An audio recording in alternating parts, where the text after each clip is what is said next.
zombies. Vous les avez vus au cinéma. Les zombies sont les monstres les plus effrayants de l'histoire. Vous les avez tués dans les jeux vidéo. Dans la littérature, dans les films, les jeux vidéo, où que vous regardiez, il y a des zombies. La mort nous effraie, les morts vivants encore plus. Tombeaux souterrains, inhumation dans des cercueils scellés était notre façon de faire en sorte que les morts restent avec les morts. Un moyen de nous séparer définitivement d'eux. Notre peur est bien réelle. Et les zombies, y a-t-il une part de vérité dans leur histoire? Chaque culture crée sa propre version du mort-vivant. Nous le voyons légende après légende, le Xinjiang et le Draugr, les revenants et les ghouls, nous voyons les morts qui ont été lésés. Ils veulent répondre à ce tort en nous attaquant. Pas de couteau, ni d'arme à feu. C'est à coups de mâchoire qu'ils nous dévorent. Les zombies ont toujours faim. C'est la caractéristique distinctive du zombie moderne. Il n'en a jamais assez. Nous avons une peur primaire d'être pris pour des aliments. Peu importe notre place dans l'histoire, nous avons toujours eu la conviction prédominante que peu importe ce que l'on fasse, on ne mangera surtout pas d'humains. Ils nous envahissent dans les films. Mais la réalité peut-elle rejoindre la fiction? Il y a eu tout au long de l'histoire des maladies qui imitaient le comportement du virus du zombie. La vraisemblance est là. Il y a la crainte qu'en jouant avec la science, nous sommes en fin de compte en train de jouer avec notre propre destin. L'homme a-t-il déjà été trop loin? Il y a beaucoup d'agents pathogènes différents, de parasites, de combinaisons de maladies facilement transformables en armes et qui pourraient créer une peste zombie. L'inimaginable pourrait bien arriver. Une invasion zombie. Vous ne serez jamais seul devant un zombie. Il y en aura toujours des milliers ou des millions face à vous. Même nos gouvernements élaborent des stratégies de survie. Quand ils sont venus m'interroger, je leur ai dit qu'il fallait créer un groupe de travail sur les zombies et qu'il fallait penser à une manière d'encourager la population à réfléchir à sa préparation personnelle. Êtes-vous prêts? Et si l'invasion avait déjà commencé? Floride, Miami, le samedi 26 mai 2012. Jusque-là, rien d'exceptionnel sur cette vidéo de surveillance. Et pourtant, quand on y regarde de plus près, une voiture de police, plusieurs, et surtout 2 hommes étendus sur le passage piéton d'une voie rapide. Rudy Eugène, 31 ans, est l'un d'entre eux. Ce jour-là, il erre, nu, dans les rues de Miami. Quand tout à coup, il se jette sur un SDF pour le dévorer. À l'arrivée de la police, les 3/4 de son visage sont arrachés. Un œil, son nez, sa bouche. Pourtant, Rudy Eugène ne lâche pas prise. Il ne faudra pas une, mais plusieurs balles pour que les policiers parviennent à abattre celui que l'on surnomme le zombie cannibale de Miami. Je lui ai dit d'arrêter, mais il continuait de manger l'autre type. Il m'a regardé avec des morceaux de chair dans la bouche. Il grognait comme un animal. On aurait dit un zombie, du sang dégoulinait. Le truc le plus proche que j'ai jamais vu, The Walking Dead. Rudy Eugène était dans un état second. Sa force était décuplée, la température de son corps extrêmement haute et sa faim insatiable. Ronald Popo, la victime, est toujours hospitalisé dans un état critique au Jackson Memorial Hospital. Que s'est-il passé ce jour-là? Rudy Eugène n'avait aucun antécédent de cannibalisme. Rudy et moi n'avions jamais parlé de cannibalisme ou de vaudou. On regardait un feuilleton télévisé chrétien tous les matins. On étudiait la Bible ensemble. On voulait se marier et je pensais qu'il aurait fait un bon père pour mes enfants. Selon sa compagne, Rudy était innocent. Il aurait agi sous une malédiction vaudou ou sous l'emprise d'une drogue encore inconnue. Et les autres alors?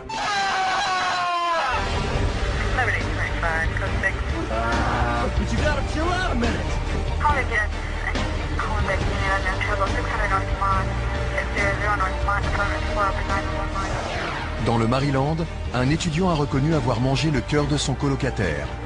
Dans le New Jersey, un homme s'est poignardé avant de jeter ses propres intestins au visage des policiers.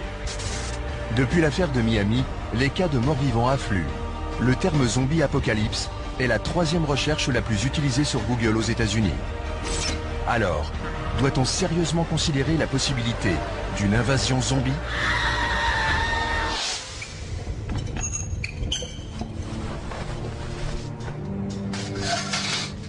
La mort est la peur ultime de l'homme. Mais il y a quelque chose d'encore plus terrifiant. Quand le mort revient à la vie et qu'il devient notre pire cauchemar, le zombie.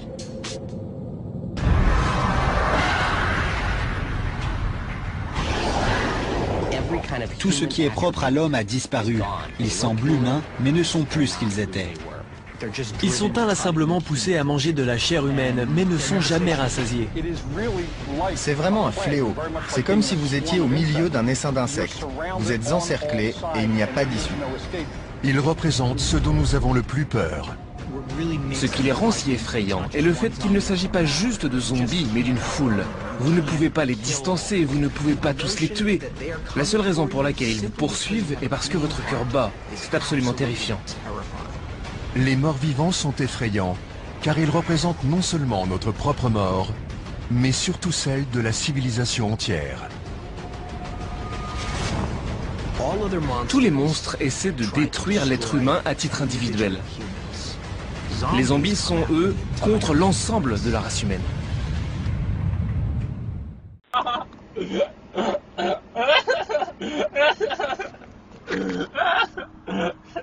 What's your name?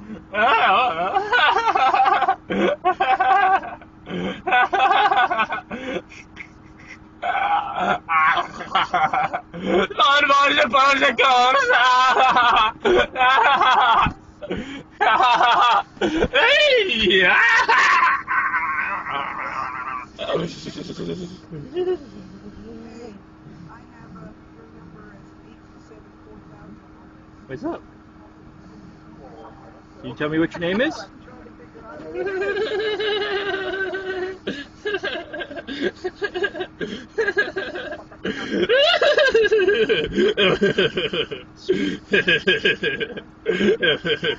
Really? Wow.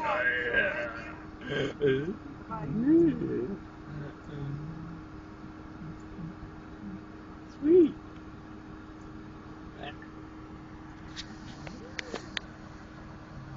Do we know what our name is?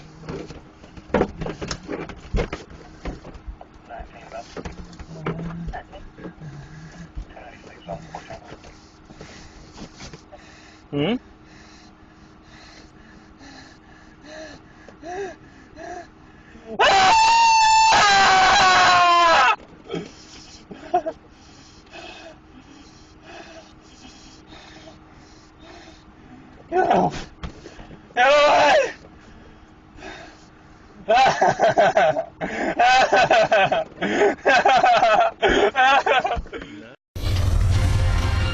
Ces produits ont plus gâché ma vie que les autres drogues. Il n'y a pas de mots pour décrire ce qu'on ressent quand on voit mourir son enfant à 17 ans à cause de quelque chose qui coûte pas cher mais qui tue. Des consommateurs d'héroïne nous ont dit « ça détruit la tête ça, vaut mieux prendre de l'héroïne ».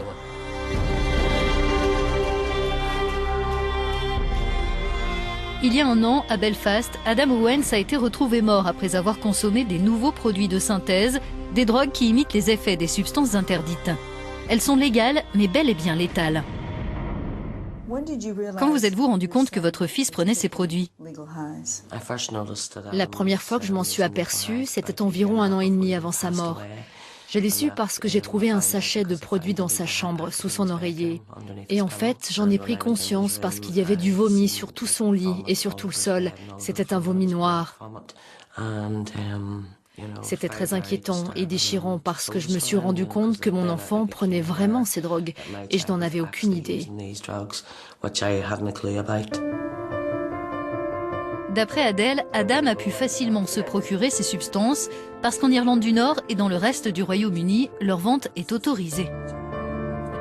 On peut les acheter dans des magasins appelés head shops, dans la rue ou encore sur Internet. Aujourd'hui, la mère de famille alerte les jeunes sur leur dangerosité. J'ai mis 1,5 gramme de sucre glace dans ce sachet. C'est du sucre glace, rien de bien méchant.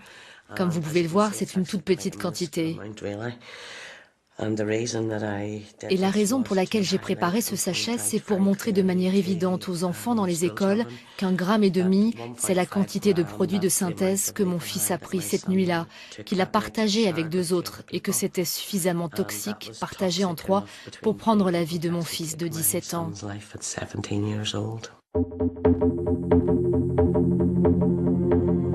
Sur ces images diffusées par la police britannique, on découvre l'emprise de ces substances qui reproduisent les effets de la cocaïne, de l'héroïne, de l'ecstasy ou du cannabis, entre autres. Aujourd'hui, elles inondent le marché européen. Au Royaume-Uni, elles ont fait 115 morts l'an dernier, c'était 4 il y a 7 ans. K2 Black Edition, Fury Extreme, Happy Joker Blueberry, MXC. Ce sont tous des produits légaux, mais on ne sait pas ce qu'ils contiennent. Et sur l'emballage, c'est indiqué impropre à la consommation humaine.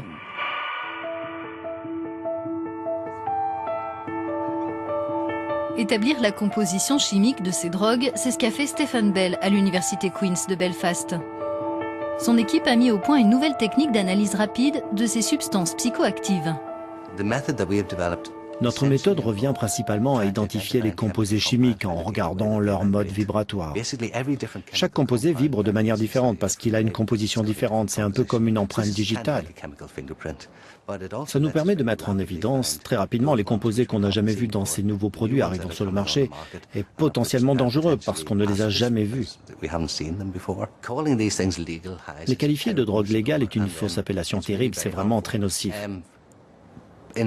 Beaucoup de produits saisis contiennent des substances interdites, donc ils sont tout bonnement illégaux et ils n'ont jamais été analysés par quiconque. Les jeunes sont les cobayes d'une vaste expérience. On leur fait consommer tous ces produits en espérant que ça ne leur fera pas de mal. Mais comment arrêter l'expérience ? Le gouvernement britannique a décidé d'instaurer une interdiction générale de ces produits qui devrait entrer en vigueur en mai. Désormais, ceux qui seraient pris en train de les vendre encourront 7 ans de prison. Il y a 6 ans, l'Irlande voisine a adopté une telle législation.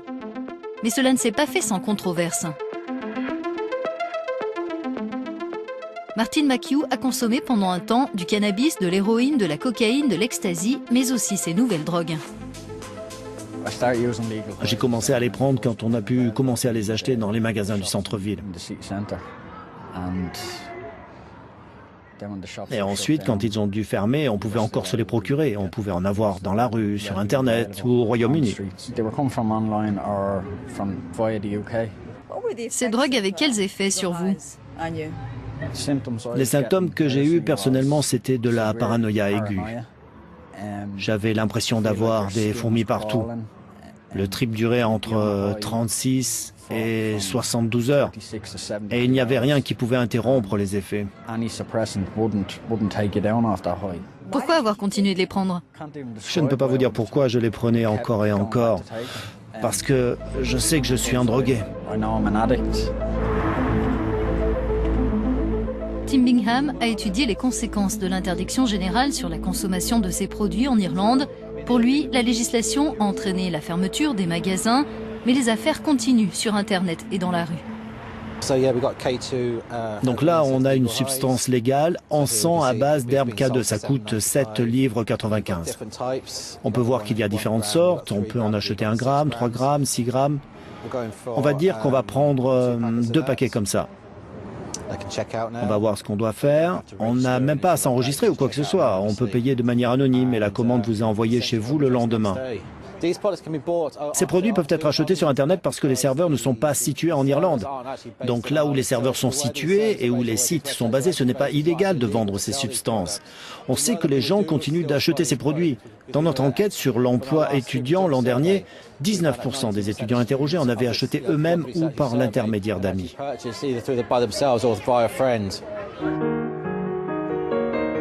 Près de la frontière avec l'Irlande du Nord, le cannabis de synthèse est devenu la drogue numéro 1 des adolescents du secteur, parfois très jeunes. À Monaghan, ce type de produit a fait 2 morts l'an dernier. Employé d'un centre familial, Picky Kelly fait régulièrement le tour des lieux où les jeunes prennent ces substances. On a récupéré des emballages de ces produits et il y en a beaucoup de sortes. Et en fait, pour celui-là, des consommateurs d'héroïne nous ont dit qu'ils préféraient consommer de l'héroïne de manière régulière plutôt que de prendre ce produit. Toutes ces substances ont été saisies lors de différentes arrestations et fouilles de police en Irlande. Et jusqu'à présent, aucune poursuite n'a été engagée pour possession de ces produits. Donc à l'heure actuelle, la législation que nous avons en Irlande ne remplit pas ces objectifs. Au Royaume-Uni, la prochaine interdiction générale de ces drogues obligera ces magasins à cesser leur activité. Ici aussi, certains doutent de l'efficacité de la mesure. Aujourd'hui, plus de 100 nouvelles substances de ce type font leur apparition en Europe chaque année. Quand je suis allé me faire tester pour l'héroïne dans mon centre de soins pour obtenir de la méthadone, mes analyses sont revenues positives aux amphétamines et à la cocaïne, alors que je n'avais pris aucun de ces produits. Je n'avais pris que des produits de synthèse légaux. Mais peu de temps après, ils n'apparaissaient plus parce qu'il a été dit que ces nouveaux produits ne se voyaient plus dans le sang ou dans les urines. Donc on a appelé ça les nouvelles drogues de synthèse. Ensuite, des gens ont eu des effets secondaires néfastes et ils ont dû être transportés en urgence à l'hôpital. On n'a pas pu les traiter avec quelque chose contre l'overdose parce que ça ne se voyait pas dans leur analyse.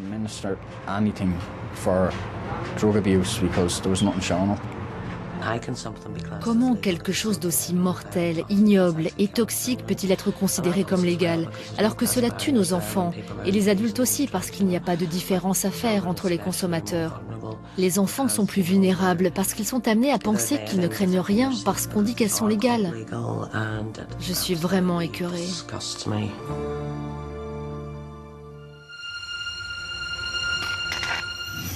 Very disturbing. It's disturbing. Wow, it's bag. That looks terrible. I like that piece over there. That one. It almost. It's been a while.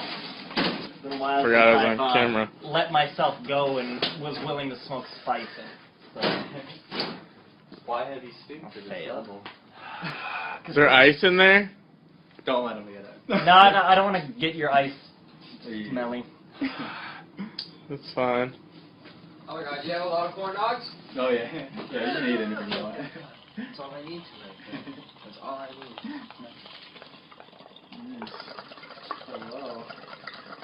Wow. That looks so gross.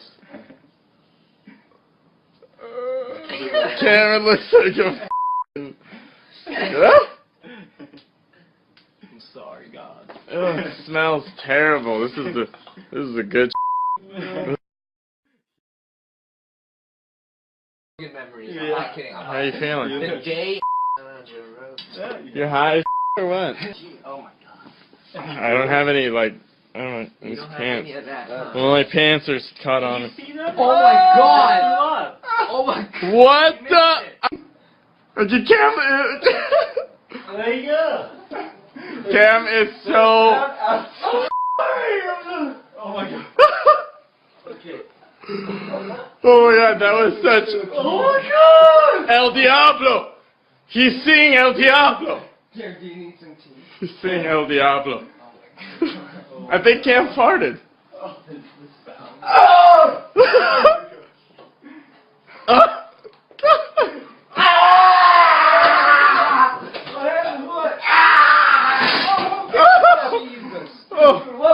Cam! Back off of Cam! Oh my god! Please! Oh god! Cam! He's fine! He's fine! Cam! Okay, no, you tripping? Dude, what's going on? What's on? Oh my god! It's okay, it's okay. Scary. Scary. It's scary.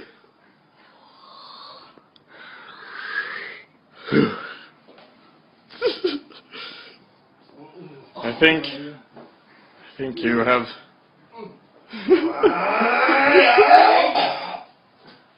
Oh my god. Cam.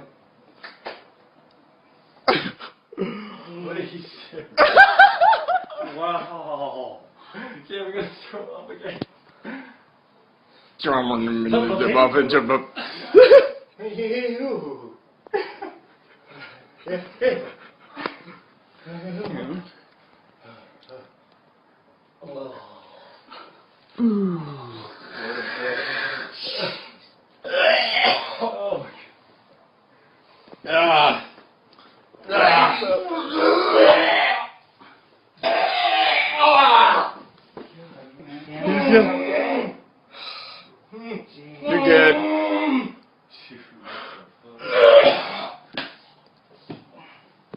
Huh? Would you have one of that? You want one? You want one, Cam? You want one? You want a yo plate? Breathe, Cam. Want Try one of to these, breathe Cam? a lot. You want this, Cam? Over. Never mind. Alright. It's out of here. Okay. It's out of here. And then,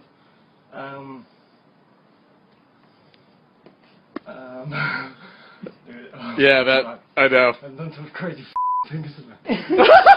Jesus Christ. Yeah, I know. Yeah, welcome to K2. No, I don't, yeah. Yeah. Well, he's coming coherent a little bit more and more by the minute. I bet, no, he probably bit through it. I saw how it hit you. I thought it was...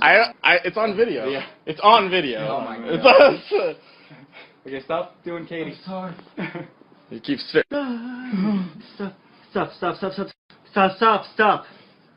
Stop. Al, stay. Al hasn't moved. Boom! No! Boom! Ow! Stop! This is why you don't smoke K2, gentlemen.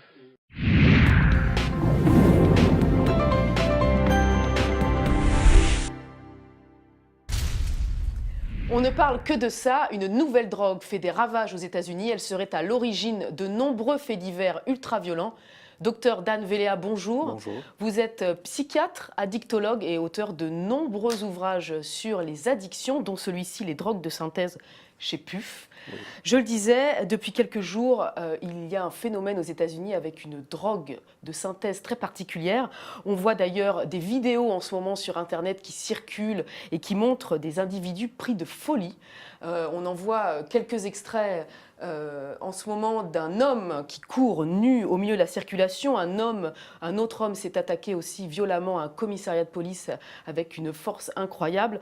Et puis un autre individu s'est aussi empalé sur des grilles de sécurité, ou bien on a même entendu parler d'un homme qui a tenté de violer un arbre. Donc des événements et des situations extrêmement particulières. On nous dit que ces individus étaient sous l'emprise de FACA. C'est le nom qui a été donné à cette nouvelle drogue de synthèse. Qu'est-ce que c'est que cette drogue et d'où vient-elle ? Donc, FACA, c'est une nouvelle drogue de synthèse dans la lignée de l'ancien PCP, le Angel Dust, donc la phencyclidine, dans la lignée des bath cells, les sels de bain qui ont défrayé les chroniques il y a quelques années. Donc, c'est aussi un dérivé, on va dire, méthamphétaminique, comme le ice, le yaba, des produits très anciens qui circulent depuis les années 40. C'est une évolution, donc, grâce un petit peu au génie de chimistes, qui modifient des groupes et on se trouve avec des produits complètement explosifs. C'est un produit très dangereux parce qu'on voit qu'il y a vraiment un phénomène de désinhibition avec des bouffées délirantes, avec des passages à l'acte où les gens se sont découplés en termes de force et en termes de désinhibition. C'est pas anodin, les gens qui essayent de s'attaquer à un arbre ou avoir des rapports sexuels avec un arbre s'empaler, courir complètement dans la rue. Avec les sels de bain, c'était le phénomène où on mangeait, c'est des phénomènes de cannibalisme, donc les gens qui ont mangé le visage d'un autre, bon, c'était quelque chose qui défraie la chronique. À quoi ça ressemble concrètement et comment ça se consomme? Est-ce que ça s'inhale, ça se fume, ça s'injecte? Donc justement, c'est ça le paradoxe avec ces produits. On n'a pas une labellisation, c'est une sorte de poudre blanchâtre. On ne sait pas très bien comment la différencier des autres. Ça peut être sous forme de petits cristaux. Donc on rentre tout le temps dans des confusions avec d'autres produits. On peut l'inhaler, on peut l'avaler. Il y en a certains qui l'injectent évidemment. Ça peut même être utilisé sous forme de boisson diluée.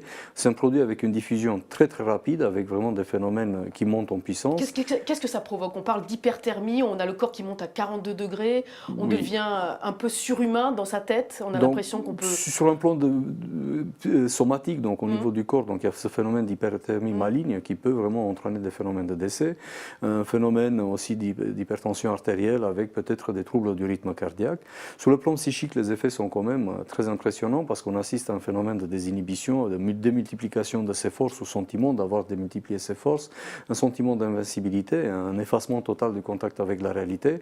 Sur un mode très psychotique, les gens sont complètement dans leur vécu. Des hallucinations très importantes. Des hallucinations très importantes qui sont aussi auditives et aussi visuelles, avec une sorte de commandement, donc des hallucinations intrapsychiques. Les gens échappent complètement au contrôle, ils s'estiment complètement téléguidés à distance, avec des accès de violence vraiment très impressionnants, où même il faut plusieurs personnes pour maîtriser ces usagers. Oui, puisqu'ils s'en prennent aux forces de l'ordre. Certains ont même essayé le taser sur ces individus et qui ne fonctionnait pas dans les premières minutes.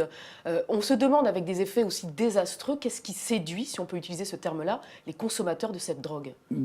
C'est toujours la question de la transgression. Donc, le facteur majeur dans les addictions est l'utilisation d'un produit. Là, par contre, on est dans des recherches de sensations avec un sentiment d'invincibilité, avec un sentiment ordalique, donc demander une caution à la divinité de son existence sur Terre, où les gens ne sont plus capables d'avoir un contact avec la réalité et ils sont vraiment en train de faire tout et n'importe quoi.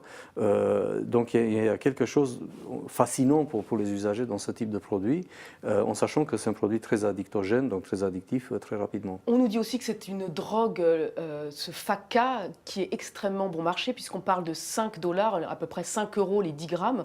Qui consomme ces drogues-là? Est-ce que c'est des jeunes en discothèque? Ce sont des SDF, des marginaux? Qui consomment? C'est le même phénomène qu'on avait connu avec le crack, qui était un produit dérivé de cocaïne, qui coûtait moins cher, où il y avait des mélanges avec bicarbonate de soude, avec d'autres produits, et le prix il était très compétitif. Donc là, évidemment, l'usage principal de Flakka, comme ça a été aussi pour le sel de bain, pour le ice et ainsi de suite, les yaba, ça va être des populations très marginalisées au début. Mais ça va vite se répandre dans les boîtes de nuit. La synthèse, elle est hyper facile sur des sites spécialisés, donc il ne faudrait pas les mentionner, même si ça existe, mais il faut les surveiller pour savoir l'évolution des produits. Les trafics vont se développer très rapidement, et le problème, c'est qu'on est pris de court parce qu'on ne connaît pas du tout le produit, on n'a pas de capacité à discerner, et même au niveau légal, la question qui se pose, c'est l'évolution de ces produits. On part d'un noyau chimique qui est interdit il y a un an, et tout de suite, on va rajouter d'autres groupes chimiques, donc ça change complètement la formule, et il va falloir interdire globalement certaines classes, les phényléthylamines, et tous ces produits-là, qui portent le nom, c'est pas étonnant, designer drugs, donc on peut dessiner sa drogue, et smart drugs, parce que soi-disant c'est réputé pour accroître l'intelligence. Moi je pense que l'idée de smart drug, c'est dans le sens évolutif. On peut faire évoluer ces molécules de manière comme on veut, rajouter des groupes pour obtenir d'autres effets. C'était ce qui s'est passé avec l'ecstasy MDMA, avec l'apparition du MDB, qui était beaucoup plus puissant, 17 fois plus puissant, hallucinogène. Eh bien, justement, vous dites donc ce sont des drogues qu'on appelle des smart drogues, ou des designers drogues, qui sont des drogues sur mesure, c'est ce que vous dites. Donc à partir de molécules existantes, on peut fabriquer soi-même de nouveaux produits. En plus, c'est disponible sur Internet. On apprenait il y a quelques jours à peine qu'en France, le cannabis et les MDMA sont en explosion auprès des jeunes qui en consomment de plus en plus. Est-ce que Flakka,